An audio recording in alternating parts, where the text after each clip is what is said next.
You say ABAJ should be arrested? Yes, that is what we are saying. We are saying that if President Akufo-Addo and this government were interested in unraveling the full extent of the scandal and punishing those who perpetrated the scam against this country, number one, Mr. ABAJ would have been dismissed. That's to start with. Number two, the directors, officers, and all other stakeholders of the TDL company would have been apprehended by now and taken through the criminal justice system of this country. Number three, if President Akufo-Addo and the NPP were committed to dealing decisively to this problem, the PPA board would have been dissolved by now, and all state actors, i.e. MDA state institutions such as the Bank of Ghana, the Ministry of Works and Housing, Education Special Initiatives, and so on, would have been asked to step aside pending investigations into the matter, because their continuous stay in office undermines the process. The PPA board issued a statement. Okay. In that statement, they explained that they were unaware of any of the matters contained in the report, that they know about one.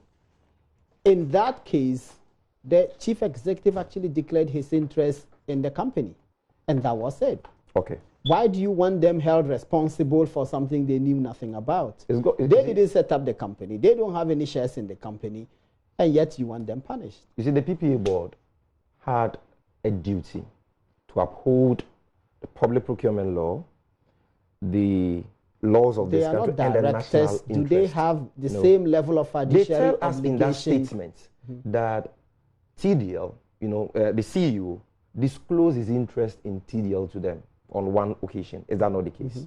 Okay. Now, and yet they proceeded to award that contract to the TDL company under restricted tendering. The board did that.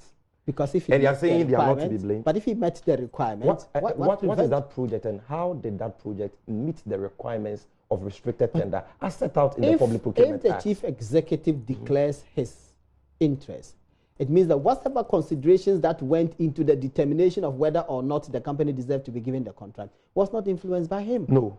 If you declare your interest and still go ahead to recommend a company that you have an interest in. It's the board that did the recommendation. Before contracts, procurement matters are considered by the PPA board, they must be recommended by the management of the PPA. The board was not bound by it. The board was not bound to take the recommendation. But he still made the recommendation. But the board was and not bound. And the board still went ahead to approve those contracts when they knew. The board was not bound by the recommendation. At least now we do know. Can we agree on that? You see, can we agree on that? They were not bound. Absolutely. I understand that. But we do know that that contract was not the only contract which was approved to be awarded to TDL by the PPA board. Unless we are saying that Manasseh Azuri's Donkomi documentary contains, factual inaccuracies. No one says that. But according to Manasseh's documentary, we know that several contracts were approved by the PPA board to be awarded and were actually awarded to this TDL company.